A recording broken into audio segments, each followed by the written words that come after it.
Hey everyone, it's JD, the Smart Cleaner, and I just want to say thanks for jumping on today. Today I've got a really cool video to share with you folks. I've got a wonderful cleaning business entrepreneur here, Heather Canning from Florida, and she has a cleaning business that she operates down there with her team, and she employs 23 staff, and her business is about to break the seven-figure mark. So I think that speaks to her success and how awesome and hardworking and all those good things. So we're just going to do a Q&A with Heather and find out how she's been able to do this a little bit, how she's been able to have such amazing success in such a tough industry, as we all know. How are you, Heather? Good. How are you? Good, good. Hi. I like that I'm the smaller person in this picture, that I'm not Me the. too. I do not like to see myself, nor do I like to hear my voice either. Oh boy. You know what? Um, what's going on here? Try moving your mic closer away. It sounds like me. I'm having an issue with my Skype. I'm going to move a little closer, which may scare a few people. But you know what? I was the same. I don't like hearing my voice. And there was a time in my career when I did radio ads and stuff like that because I kept told I had a great voice for radio, but I do not like hearing my voice, so I stopped doing it. I think you have actually a great voice because we've spoken on the phone several times before I got to see your face. Yeah, everyone tells me that. I've got I've got a great face for radio, is what they say. That's the terminology they say. Awesome. So yeah, so tell us a little bit about how you got started in the cleaning business. What brought you into the cleaning business? Okay, well, about 8 years ago, my husband lost his job. I can hear an echo. Can you hear an echo? Can No, you hear I don't my hear it, voice? but there is something going on with Skype with me right now. It keeps coming up saying um, that there's an issue with the mic. Uh, You sure it wasn't the voices in my head? I'm gonna back up. Maybe I'll back up. Is there still an echo? Well, it's only when I talk. It's okay. I can deal with it. You know I just didn't what? know if anybody else was noticing it. So goes good. I think we've got our issues fixed that we were having. So yeah, so just tell us a little bit about how you got into the cleaning industry. What got you All into right. this business? All right, awesome. I was a stay-at-home mom with three little kids, and my husband got laid off. He could not find a job, and if you ever have had to go down that road, it is not a good road to go down. Anyways, I was at my girlfriend's house, and her maid had just come that day, and I started walking around, and I started noticing what a poor job she had done. And I made a little comment to her, and I said, "Wait, she came today. You paid her how much? Like I could have done a better job." And really, truly, our company was birthed right there in her living room. Wow, that's Took super us about a cool. week to throw around some ideas on what to call it. One organized mom, hindsight. People think we organize, not clean, but it's a really good icebreaker. People are always asking me because we wear company shirts and hats. What do you guys do? You guys organized? So it's a great conversation piece. Yeah, so that's really how I got started. My husband and I did it for about a year and a half, and we hired our first employee. And we said, you know what, we might actually be able to make a living doing this, and the rest is history. Wow, that's super cool. Yeah. Two things there. I love that your staff wear company, I don't want to say uniform, but shirts and hats Good. because it's great advertising and it's great branding, obviously. A lot of people don't understand that something that easy or simple can really speak to your business. And what I like about it is the messaging in that, it kind of repels away the people that want to penny pinch and negotiate because if they see your staff wearing uniforms or that style of thing, they're going to know right away you're a real company and not just Yeah. two people running around cleaning houses off the books kind of thing. And Yeah. so it repels Yeah. away the penny pinchers, and I love that. I love that. Let me tell you though, we don't wear hats. We just have hats because Yeah. we're South Florida and hot, and they get really even Oh warmer yeah, wearing a yeah, hat. for sure. But shirts are huge, and we have Yeah, uniform bottoms, sneakers, things like that. and Yeah, it's it's free. huge. It's free advertising, right? Everywhere they It go, is. they're advertising for you. Stop to go to lunch. They're in Yeah, the grocery store, they're in a restaurant. yeah, Boom, right there. yeah, absolutely. It was a huge. It was financially hard for us to go and purchase all of them, but it was definitely a wise Yeah. choice. Yeah. No, I think it's smart stuff for sure. Yeah. Um, and speaking to you getting into the business, obviously a lot of opportunities are created where, there's a unique problem you can solve, and obviously that's what happened in this circumstance, which is super cool. So, tell us a little bit about the business, right? So you I know you mentioned to me that you did clean at one time, like you were actually cleaning houses. How did you go from that process of actually doing the physical work to being just a cleaning business operator? What did that look like? Okay, so I was in the field yesterday cleaning. My I husband love and I that. both were. I want to say about 4 years ago, I realized in order to grow my business, I had to step back. Yeah, I needed to be the face of my business, and I yeah, could not be the face and out there getting more clients if I'm actually the one doing the work. yeah. So we employed some really great girls, and some of them are still here today. And I just leap of faith, So really truly. you I'm a have control person. staff. I'm a control freak over everything in my life. So Yeah, to give over that control to somebody was so painful for me, but it wow. really paid off in the long run. Yeah. So you have staff that have been with you for 5 years, did you say? Yes, Okay. yes. And what do you attribute that to? Why do you think that they're so committed and you have that longevity? Don't want to be arrogant, but I think that I'm a pretty awesome employer. Yeah. Um, you know what? I really had to look back. I had to do a public speaking engagement a couple years ago, and I had to really look back and kind of like look back at the road that I've already traveled to see where I got today to be able to be in front of 100 women and say, this is who I am. Yeah. I really contribute a lot of it to two employers that I've had in my life, besides my parents giving me a good work ethic.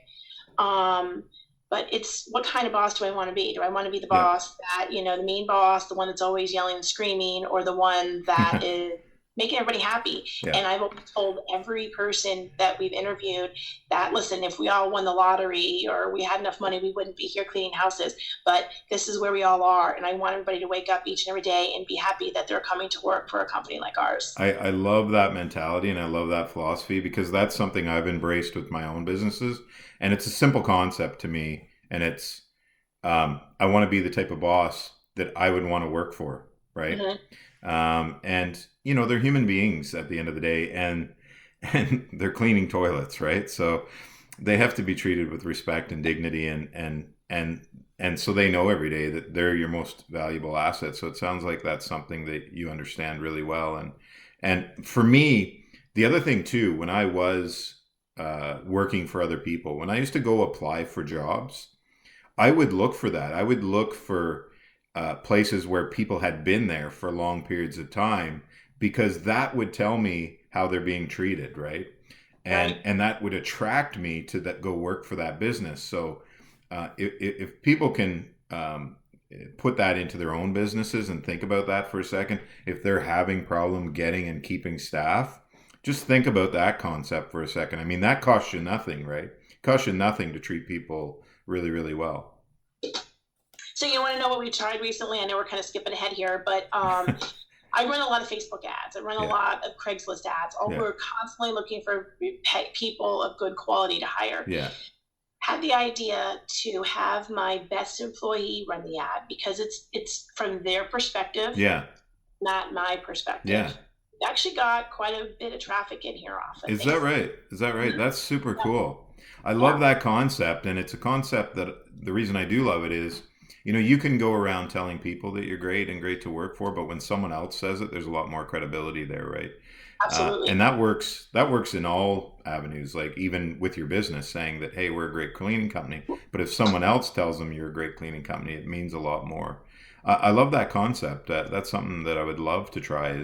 And gosh, if your employees are wanting to do that for you, that's super cool because you have a team, right? They're a team. They're part of the team, so they're doing other things than just cleaning houses. They're helping you grow and scale your business, which is what a team does, right?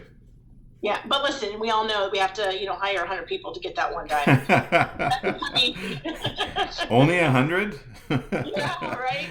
It's an industry like none other, and I've been in other service related industries, and having owned and run three cleaning companies now, I just have never seen anything like it, where the challenges to get staff are so heavy, and I think that's why it is even more important to be that type of employer, because it removes just a little bit of that problem, right? That obstacle that's in the way.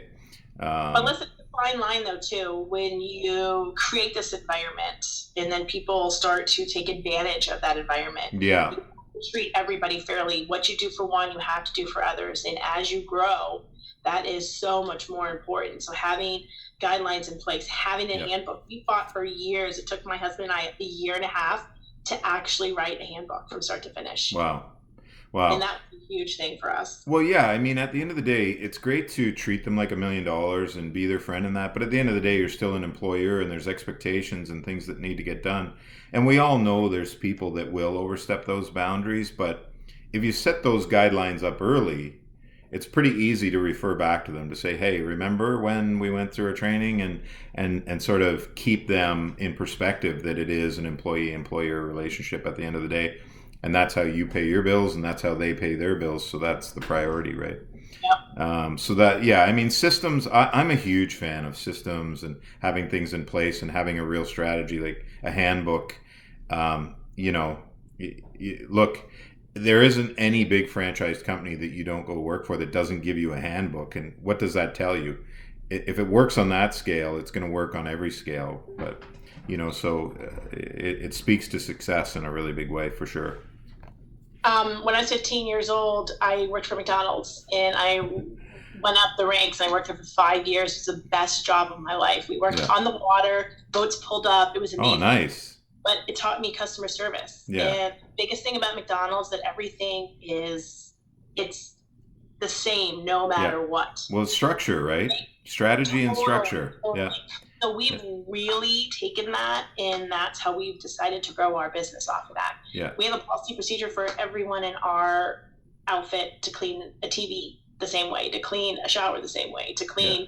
to vacuum, to do everything the same way. Yeah. Consistency. Yeah. Yeah. Look, it's one of the biggest challenges I see for cleaning business owners, particularly the ones just starting out or trying to figure it out, is Mhm. they kind of just jump into it without any strategy or structure around them. And so there's a lot of obstacles in the way for them as a result.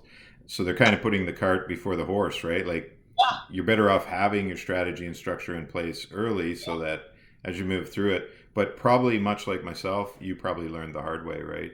I was one of those Yeah, owners. I was too. I was too. Trust me. But I learned really early that I needed to remove that because I knew I couldn't grow and scale without it. So we could talk about employment issues probably for Yeah. about 10 hours. So we'll probably move on from that. I think there's some good value there to be taken away from just creating a great work environment makes a big difference, and then having structure in place and sort of marrying those two things together. Um, so growth strategy, how is it? I mean, look, for me, being able to grow a business to 7 figures, any business, I don't care what kind of business it is, in 5 years is pretty significant. To think that there's that kind of opportunity in the cleaning industry, what was your secret sauce? Like, what do you think was the thing that helped propel you grow that way? Obviously, hard work. I'm Yeah, driven, but surrounding myself with really great people yeah, is my secret sauce because if you don't have good people to help you along the way, you're never going to get to where you need to be, yeah, at least in my opinion. yeah. That I would have to say that was probably my number one key thing. Yeah. So everyone that's watching this right now is saying, "Well, how do you find good people?" Because that's the number one problem. I always say this because you just spoke to it. Is in business you weren't meant to take on all the challenges of business on your own. So if you surround yourself with good people, life's going to be a lot easier. And I think finding good people is just about your process. It's about the process you have in place, and it's a numbers game. You hinted on it, right? For every 10 people you interview, you may find one that's decent, right? And then as those numbers go up, you might find a great one somewhere in there. Many years ago, I was at my accountant's, and I asked him. It was very, very early on. I said, "Where's that book? What's that one book that I need to make sure that I succeed?" I really was that naive to ask him that. He goes, "Heather, there's no book. There's Yeah. no book." The best thing you can do is surround yourself with like-minded business owners that will Yep. help to get you where you need to be. And it does not mean cleaning. I made Yep. a lot of relationships at my network meetings, and they would tell me their stories. You know, they used to work from home, and moving out of the house was the best thing they ever did. So just like talking to people in that same arena just gave me the strength, the courage to fight through and take it to the next step. That's awesome. Awesome. I love hearing this because it gives a lot of these cleaning business owners out there that think, I'll only ever get to a certain level, that it is possible to go to the next level, um, if you have those elements, right? Like hard work, drive, determination, and surround yourself with great people. I understood that concept very early in my business because that's what I actually went in and did. I went in and paid a business coach to help me create infrastructure so that I could overcome the obstacles, things like staffing and employment and being able to grow my business in a predictable fashion. And it helped me propel my business dramatically. So, Yeah. I can speak to that as someone that's lived that for sure. Cool. So here's a good question. What works for you and what doesn't work for you in your business? That doesn't work for me in my business. Okay, so I will give some of my secrets. Yeah. I've heard a lot lately, especially in the last year, of not doing face to face quotes anymore, doing Yeah. everything over the phone. Yeah. I've been against that for a long time. I like the face to face Yeah. relationship. I have always felt that if I get to know them, and I spend 1 hour with a client, I know I that's a love it. lot, I love but I it. I always love it. schedule 1 hour, whether it's a Tuesday, Thursday, and that's what my manager knows to schedule me. That's what I do. But I always figure, if something happens, let's say somebody loses a job, let's say, they have a bill that they can't afford a cleaning. What am I going to do? Can I really live without Heather and her girls? Or maybe I don't go to Starbucks, this week and save that money and put it towards cleaning. So for me, that's really, really important, making that connection with my client. That's So I awesome. feel for years that has really, what really put us out above any other competitor that might have been, giving a quote to them. And so it's a multi-layered strategy, right? Because it generates sales, but it solves other problems, it sounds like, Yeah. as well. That's super awesome. And inside my private training, I preach that. I say you have to go do the quote in person and spend at least 30 minutes with them, because a person would rather hire someone they know than someone they don't know. And if you can create that personal connection with them, it just it makes it a little easier process. But you do it for an hour, which I love, because that's you're investing time with them right away, right? And they're saying yes to that, which is perfect. That's great. That's all psychology, right? It's fantastic. And so, Now we have grown a lot in the last couple of years. yeah, For the last 2 weeks, I haven't met with anybody, and I've taken everybody over the phone. But yeah, I still give them that time. I'm not giving them an hour. Sometimes quoting over the phone, I don't always feel is best, because really to see the space, what you're absolutely, yeah, quoting yeah. them. Do you But find though? Do you find that you would get a sense of that on the phone though, after having done it for 5 years in the field, that just in the conversation you're having with someone on the phone, that you think I should probably go look at this place just because of certain messaging and wording you're getting? listen, obviously, if they have 12 dogs or 12 cats, that's a huge red flag. I'm in my Listen, car. I'm on my way over. you have any mold or mildew build up in your showers? Yeah. Most people where we live have a glass partition in their Yeah. master shower. Yeah. Is there a film built up on that? Is that cloudy? That's a huge indication. If you're not cleaning your master shower, Yeah. the rest of the house is probably Yeah. going to be, put aside as well. And I know this sounds silly, but can you write your name on the furniture in the dust? I know, it's a good question, but really, truly, it gives you a level, because everybody's level of cleanliness as Yeah. illness is not the same. Absolutely. Do you actually ask that question? Sometimes it Yeah. depends on the rapport that we have over the phone. I will tell you, because this is all new to me of quoting people over the phone. Yeah. People said, I can't believe how much time you just gave me over the phone. I've Yeah. called X amount of people. Nobody's given me this time that you have. What does that phone call look like though? Like, is it just let's get to the details and let's go through room by room, or No, I'm a talker. yeah. This is our client intake sheet. They're Perfect. yellow. So at any given time, I usually have about 12 around my desk. And it's a level of questions that we go down and ask. And does that transfer into your job sheet that the staff get? Is there an evolution there? Yeah.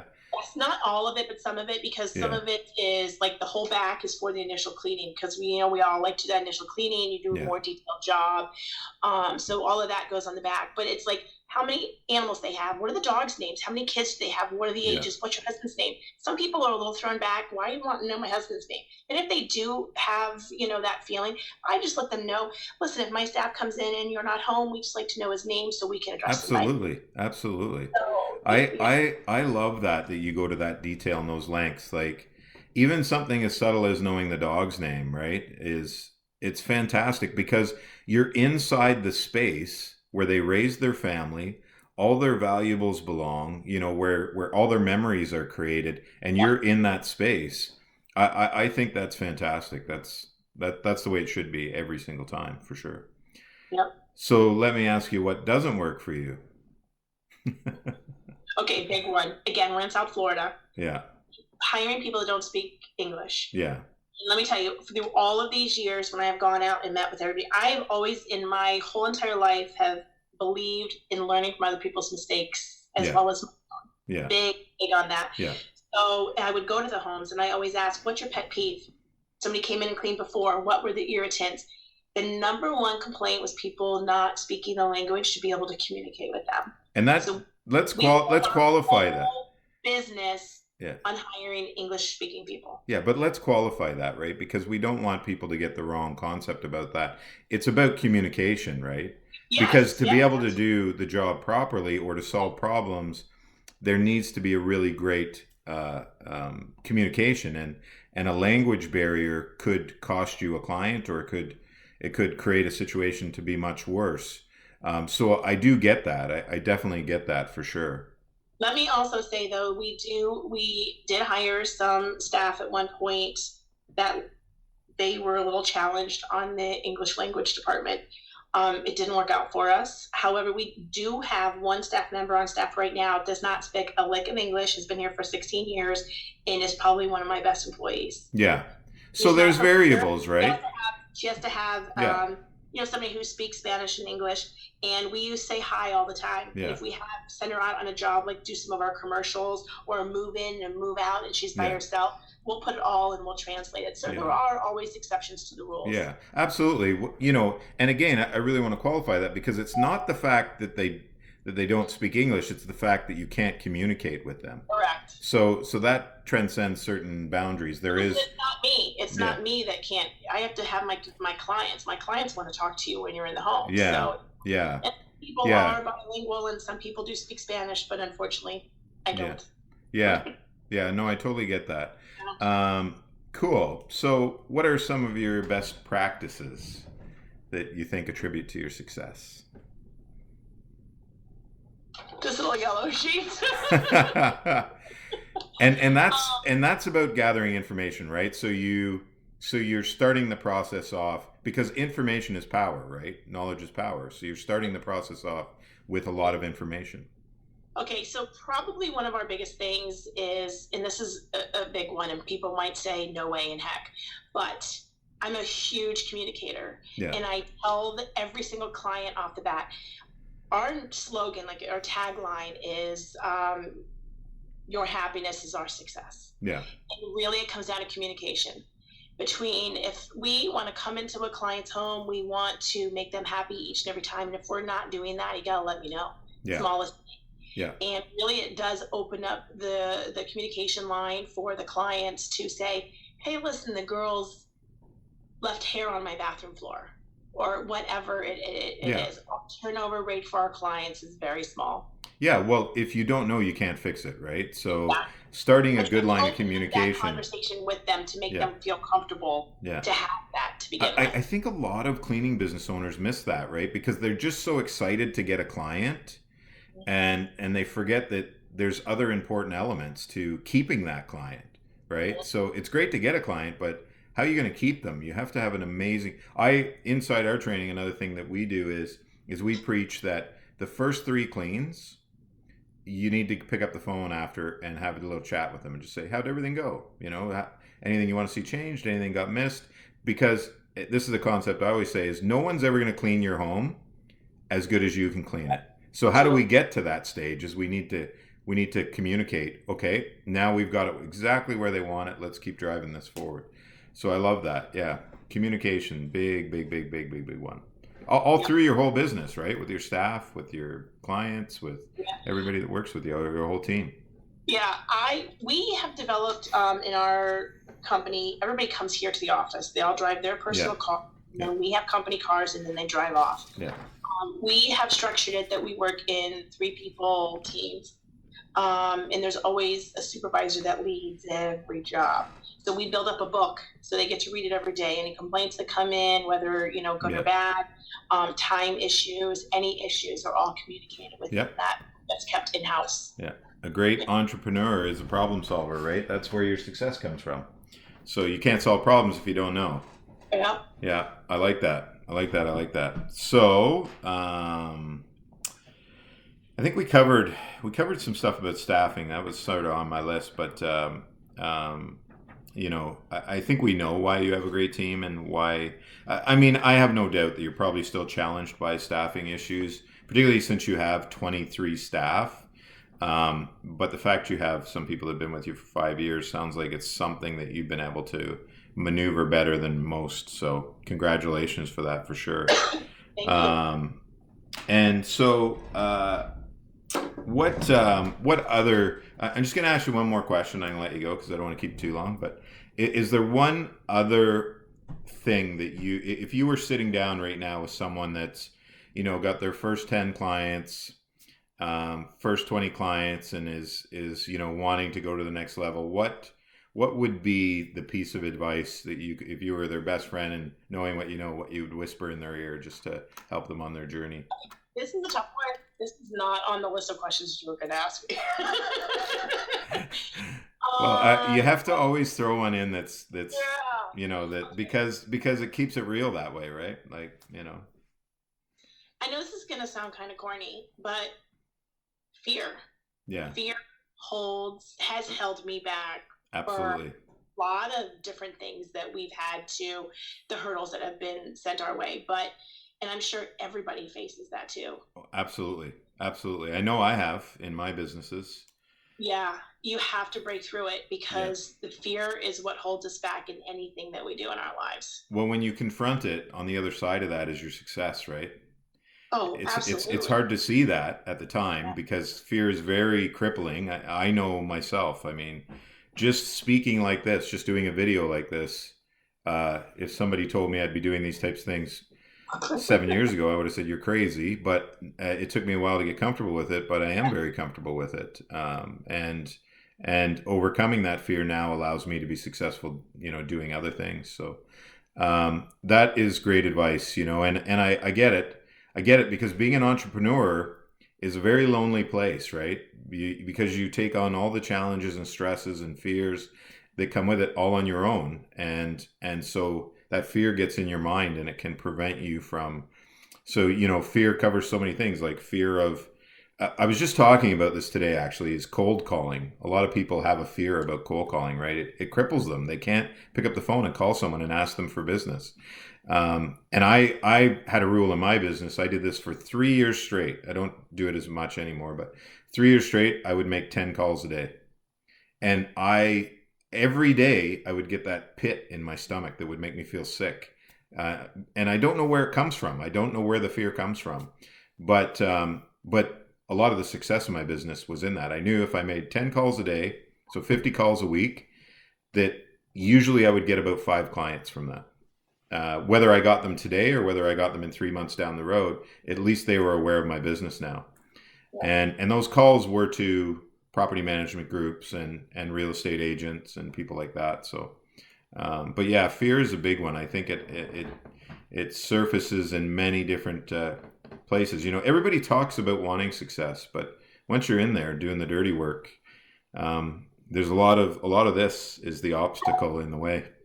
Yeah, I think also I would tell them to get into groups like this because yeah, I just joined it less than a year ago, my first like group, yeah, a cleaning an owner's group. yeah, I never knew that they existed. What I If I find is what I had access to this years ago, I we would be so far where we are well, now. it's coaching and mentoring, right? Which Yeah, is I think anyone that owns a business should have a coach or a mentor or someone to help them avoid the obstacles that they're about to face, because you get to success so much faster. But what I find is there's a lot of people in those groups for the right reasons and a lot for the wrong reasons.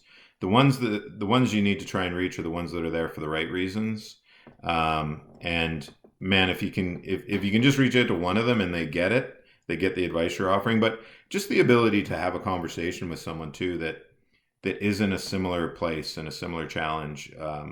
You feel like a fraternity, right? You feel like, wow, they understand what I'm talking about. yeah, You're not going home and talking to, your hubby or spouse or someone that has no idea what you're talking about. You're talking to someone that gets it, that knows what that day was like. So yeah, it's powerful stuff, and that's why I created my group, because um, I understand the value in it. I did it probably very much like you, in that somebody put a blindfold on me, and I was just trying to figure it out on my own until I woke up and did hire somebody to help me. But these groups were not around when I started either. Look, they may have been. There may have been a few of them around, but not on the level they're around right now. The value that you can draw from them is powerful, powerful, powerful. Just imagine that you could have access to a business owner that is making seven figures and ask them a question. Just imagine when you're just starting off in business how powerful that could be to your day. Imagine having access to someone like, Debbie Sardone or someone like that in a group, and ask them a question and say, "Hey, how do I solve this problem?" And they can help you with that. When I started my business career, that was unheard of back then, right? But yeah, man, what a great way to move fast and to get to where you want to go quickly. yeah. Awesome. Anyways, like I said, I am not going to keep you, but that was fantastic. Some really powerful information there, and I look forward to chatting more in the future with you. And I hope everyone watching is able to pull even one little tidbit out that's going to help them in their day. And so we all genuinely appreciate you taking time out of your day to do that. Well, thank you so much for having me. Very excited to be with you guys. Yeah, well, we love having you here. We love having you here.